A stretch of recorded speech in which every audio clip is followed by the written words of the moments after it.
Hi guys, welcome back to my channel. I'm so glad you stopped by today because today we are going to be doing another scrap fabric challenge. I know I've been putting these off, these challenges have just not been my main focus, but I'm really trying to get a few of them out there for you guys because I know you love them. So, it's so heavy this time. This is my scrap fabric. So, what I'm going to do is I'm going to grab probably 2, maybe 3 pieces of fabric from this by blindly reaching in and getting hopefully some decent colors. So let me untie it. Okay, so let me move this so I don't get completely covered in fur, and we're gonna dive right in. And most of the time with this, I try to grab something of a decent size so I don't have to make something super tiny. Okay, I got something. Okay, so we got like a teal kind of neon blue. That's not bad, and it's a decent size. Okay, I'm going back in. See if I can find something that isn't furry. What is this? This is flat. Doesn't have fur on it. Oh, we got a short bit of red. That's interesting. I think I'm gonna go for one more color. Is that even scrap fabric? Did I leave something in here? I don't know what that is. It doesn't feel like my fabric. Okay, let's go over here. Where are you? Okay, here we go. Ugh. Okay, we got a burgundy, kind of darker red. That's actually not that bad. We got 2 reds and a blue, so we have pretty decent colors to work with. So let's get started.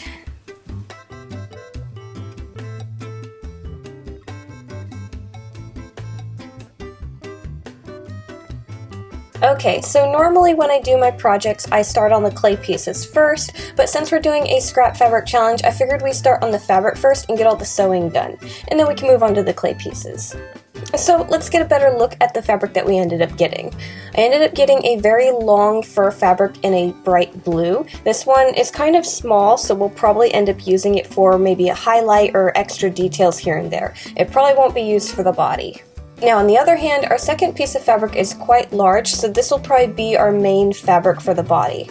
And then our third piece of fabric is a red as well, but it's a lot brighter and it's very short and plush.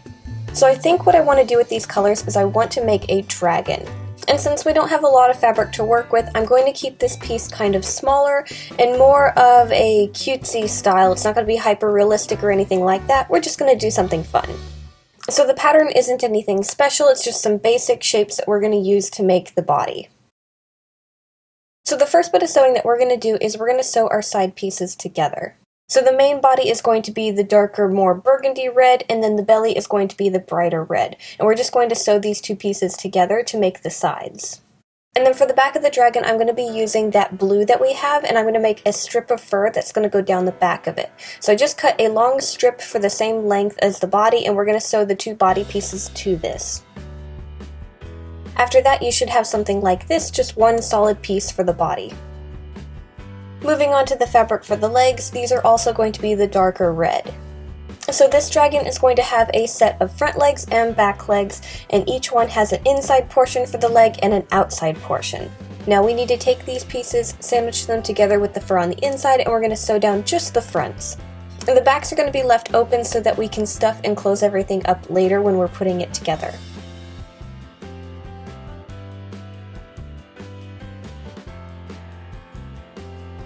And then just for fun, we're going to give our dragon some ears. Just because I had a little bit of extra fabric, I just felt like doing a pair of ears for it. So we're going to be doing a very basic shape. It's kind of just a more curved triangle, and we have an inside portion and an outside portion. The inside is the more shorter red fabric, and the outside is the darker burgundy fur fabric. So we're just going to sandwich these 2 pieces together, and we're going to sew down the sides of it, leaving the base of it open so we can flip it right side out. These will probably not get stuffed.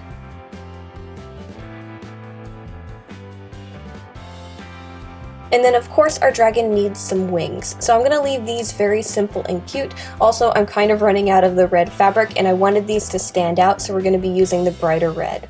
So each wing is going to have 2 sides to it. I'm going to sandwich these together and sew all the way around, leaving the base open, similar to how we did the ears, and then we're going to flip these right side out and stuff them. After I had the wings flipped and stuffed, I decided I wanted to sew in a little bit of detail. So I'm going to use my sewing machine and I'm going to sew in some line work to add little finger pieces and just kind of define the shape of the wing a bit more. Okay, so we have basically all of our fabric pieces ready. It's time to start working on the clay pieces. So I'm going to start on the clay head first for our dragon, and then we'll move on to making some feet. So I have a lump of tin foil, it's attached to my glass container, and I'm going to start covering this in clay and smoothing everything out to make a basic shape to work with. Now for this piece, I'm going to give him some pretty large eyes because I want to make him look kind of cute and almost gecko-like. Also, I kind of have an excess of resin gems and eyes that I just kind of need to start using. I actually got really lucky and had a pair of resined eyes that I made that matched the colors that we're using, so I'm going to use those. So I'm going to get those in place and I'm going to start building up the clay around them to make the eyelids and just adjusting the shape of the head. Now of course I do want the eyes to stick out and look a little bit bug-eyed and kind of gecko-y, but I don't want them to stick out too much, so I do need to make sure to add a bit more clay around them. I'm going to clean up the eyes as best I can, and then we're going to move on to the mouth and nose. Now I felt like leaving the mouth and nose really tiny, that way it made the eyes look larger, so I'm just going to kind of draw on the mouth and then just add some holes for the nostrils.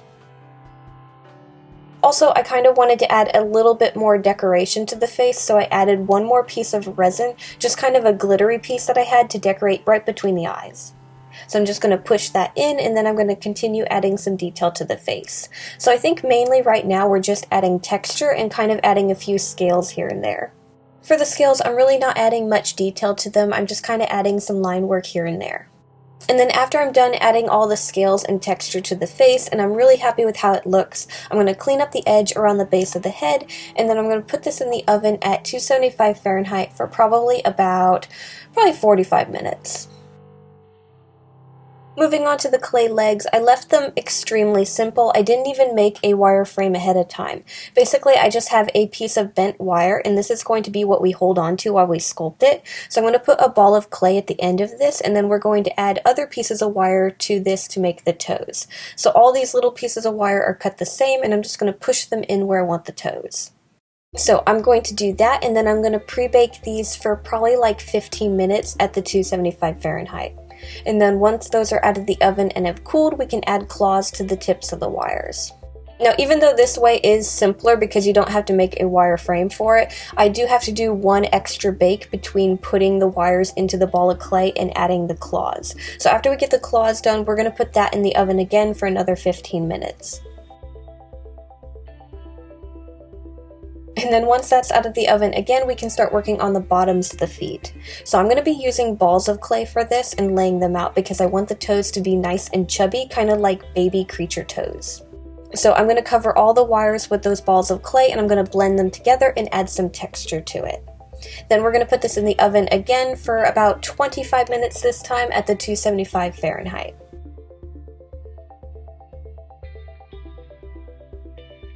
And then once that's out of the oven again, we can start adding detail to the top. So I'm just going to do some basic scaling. So I have some balls of clay rolled out, and I'm just going to layer them over the toes and the top of the feet. So I'm going to finish up the tops of all the feet, and then once those are done, we're going to put them in the oven for one final bake at 275 Fahrenheit for probably about 35 to 45 minutes. And then once those are out of the oven and have cooled to touch, we can start painting everything. Okay, so the first bit of painting that we need to do is we need to primer everything. So I'm going to start with the face, and I'm going to paint it a nice red. Now I'm going with a lighter color, and then we'll darken it as we go. So I'm going to paint the whole face red. I'm going to go around the resin eyes, that way I don't have to clean them up later, and then I'm going to let that dry. And then once that's dry, I'm going to start darkening up the face to match the fabric that we're using. So once our first layer of paint has dried, I'm going to start slowly darkening the face until we get it to match the fabric. One thing that's kind of difficult to do with acrylics is color match, mainly because once acrylic dries, it darkens quite a bit, so you almost have to guess what color it's going to darken to, or slowly change it until it matches what you need it to match. So that's kind of why I'm starting off with a brighter red and slowly darkening it until I get it to match the fabric.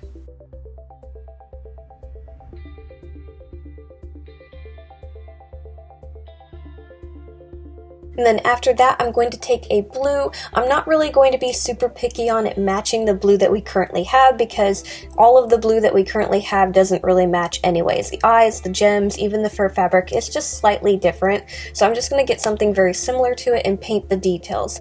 Mainly the scales around the snout and the lips I'm going to paint blue. Now because I'm painting over a darker color with a lighter color, I might have to do a few coats of this. But that's perfectly fine. And then after that, I think we're just going to add some highlights here and there to bring out some of the features.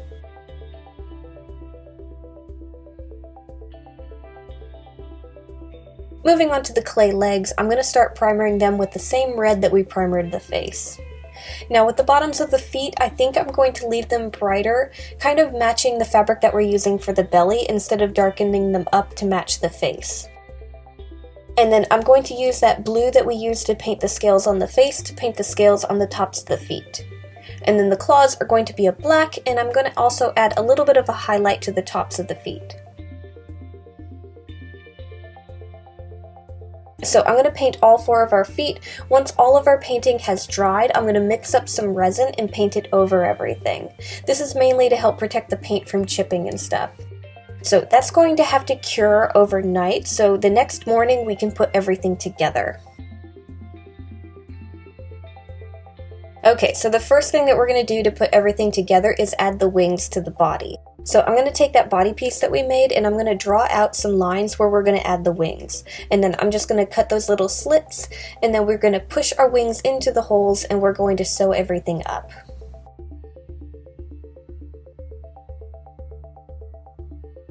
So now what I need to do is I need to add those fabric ears to the face. So I'm going to take our clay head and I'm going to glue those fabric pieces into place. I'm going to let that dry a little bit and then we can take our head and we can glue it to the body. So what we're basically doing is we're taking the fabric body and we're taking the part where the neck is and we're wrapping it around the base of the head. We're going to let that dry as well, make sure it's nice and dry, and then we're going to stuff and close up the body.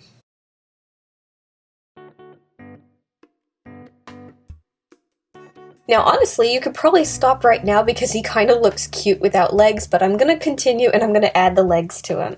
So no little wormy dragon, we're going to have legs on our dragon. So basically the fur fabric is pretty short, so I'm not going to bother with shaving anything. I'm just going to take the fabric for the legs, figure out where I want them, and I'm going to sew them into place on the body.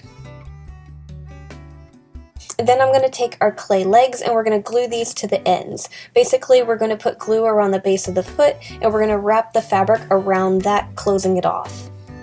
We're going to let that dry for all 4 of the feet, and then we can stuff and close up our legs. Lastly, there's a little bit of a bald spot on the top of the head, so I'm going to take a little bit more of that blue fur fabric and I'm going to glue it in place to cover that up.